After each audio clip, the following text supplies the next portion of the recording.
Non-Stop Info, voici les titres de l'actualité.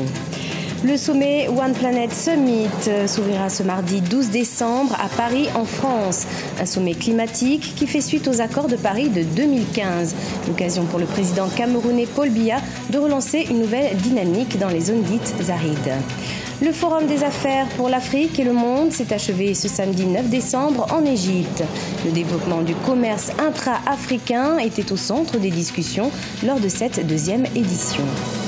Et puis, focus sur une exposition pas comme les autres. Au Bénin, le centre art et culture Lobozongpa met à l'honneur les Amazones des temps modernes, les femmes battantes et contemporaines, les femmes travailleuses qui essayent de faire développer le pays. Mais tout d'abord, ce mardi 12 décembre, plusieurs pays africains participeront au sommet One Planet Summit à Paris, en France. L'objectif de ce sommet climatique, présenter des actions et annonces concrètes qui engagent l'ensemble des acteurs publics et privés de la planète sur l'enjeu du changement climatique. L'Afrique, à l'instar de la République du Cameroun, portée par la voix de son président Paul Biya, souhaite une nouvelle dynamique concrète avec la prise en compte des enjeux réels qui impliquent une participation significative des pays développés. On écoute à ce propos le président Paul Biya. Nous devons, pour les générations actuelles et futures, préserver notre planète. Nous saluons à cet égard l'accord de Paris sur le climat que le Cameroun, je le rappelle, aura été parmi les premiers pays à signer et à ratifier. Nous pouvons nous féliciter des mesures actuellement prises pour sa mise en œuvre effective. C'est l'occasion pour nous de réitérer avec force le souhait légitime et unanime des pays en développement. Ces pays qui polluent peu, comme nous le savons tous, méritent de bénéficier de la part des pays riches qui polluent beaucoup, de moyens multiformes pour promouvoir efficacement, à leur niveau, les objectifs de l'accord de Paris. Le Parlement de la République démocratique du Congo a adopté vendredi 8 décembre un nouveau code minier. Peu de changements par rapport à la loi initiale selon les députés, mis à part l'article 272 de la loi portant sur le renforcement des réserves de change du pays. Proposé par le député Henri Thomas Lokondo et adopté en plénière, les recettes d'exportation seront ainsi rapatriées à hauteur de 60%. Ce code minier devrait permettre d'augmenter les impôts et les redevances, une plus-value nécessaire à l'économie du pays qui dépend fortement des revenus miniers.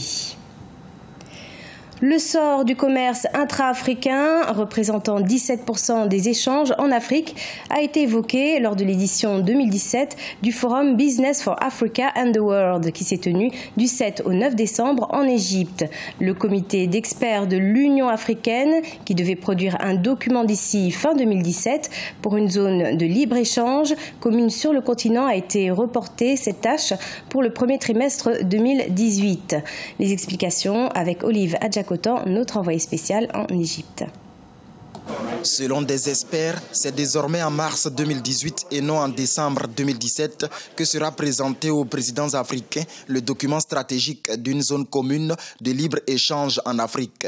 Une nécessité pour un continent où les échanges commerciaux sud-sud font moins de 20% en 2017.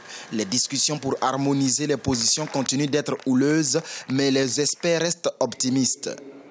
Il faut privilégier d'abord les efforts que nous faisons au niveau interne avant de s'engager dans des négociations un peu plus complexes avec nos partenaires.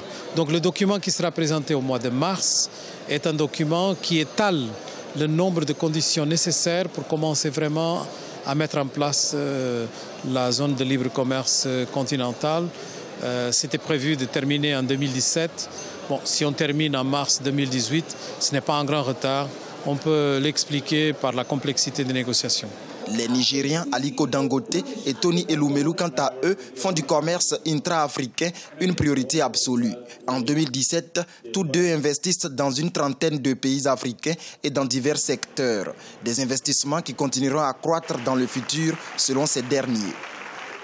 Africa today is the last frontier for growth L'Afrique est aujourd'hui la dernière frontière de la croissance et du développement économique. Cela crée un vrai potentiel et les Africains doivent décider davantage ensemble d'explorer ces opportunités. Et c'est ce que Dangote Group essaye de faire. Nous sommes prêts à nouer des partenariats avec d'autres Africains pour être plus efficaces.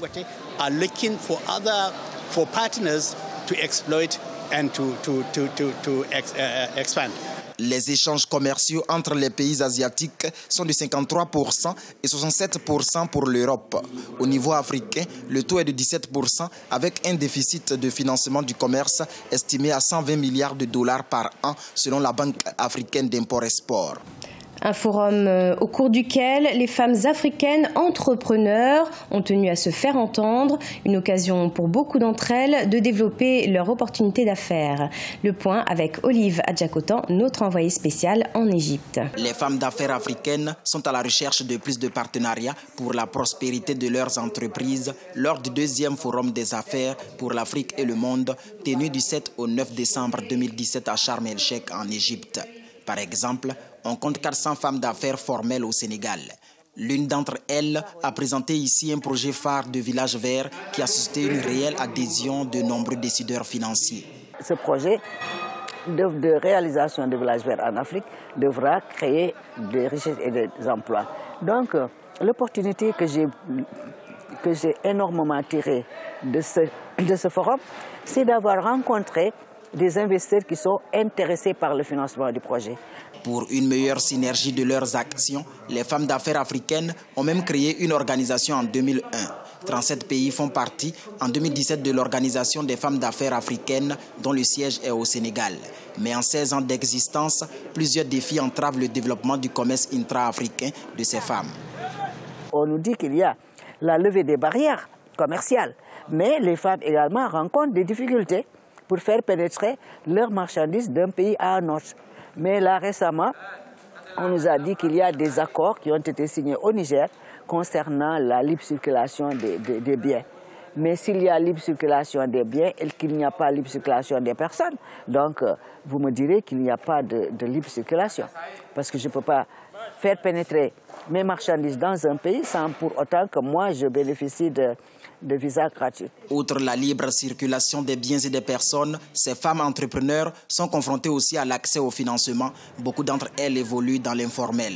Autre défi pour ces femmes, celui d'étendre la présence de l'Organisation des femmes d'affaires africaines dans 17 pays restants du continent. Au Bénin, le centre Art et Culture Lobozongpa accueille une exposition pluridisciplinaire depuis le 9 décembre jusqu'au 27 janvier 2018. Artistes plasticiens, photographes, vidéastes et sculpteurs rendent hommage aux femmes modernes, des femmes qui ont laissé leur empreinte dans l'histoire du Bénin. Amazon, c'est le thème de cette exposition. Un reportage de Leftiounou, notre correspondant au Bénin, commenté par Marcel Farba Maroun. La vie des Minons ou les Amazones de l'ancien royaume de Dangsomé inspire des artistes contemporains du Bénin. Un collectif de 11 artistes plasticiens, photographes, vidéastes et sculpteurs s'est penché sur le thème Amazone afin de mettre en lumière les qualités des femmes battantes contemporaines.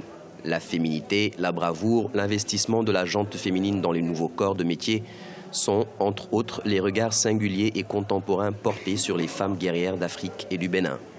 Le travail de ces artistes fait l'objet d'expositions au Centre Art et Culture de Lobozongpa à Cotonou. Nous avons toujours respecté ici au Bénin Amazon depuis l'ère de nos rois. Et aujourd'hui, dans le monde contemporain, c'est assez important de faire un clin d'œil et même de mettre un focus sur ça. Parce que pour moi, tout simplement, nous avons des Amazones au quotidien. Cette exposition s'affiche comme une réadaptation du terme Amazone au contexte contemporain par les artistes. L'installation de Hermance Senami, dénommée à sac ouvert, et les clichés des photographies des femmes noires, intitulées « Avant moi, j'étais moi » de la photographe Mounia Youssef, se font remarquer à travers les représentations d'œuvres d'art. Quand on parle de l'Amazone, c'est généralement le travail de la femme, on voit son physique, etc. Mais moi, j'ai voulu aller à l'intérieur, j'ai voulu aller à la découverte de la personnalité, de ce qui fait réellement la femme à travers son sac à main. Ce seul objet du quotidien du sac à main, du quotidien de la femme, que l'homme n'a techniquement pas le droit de toucher. Je suis une photographe qui travaille sur la réappropriation identitaire des afro-descendants.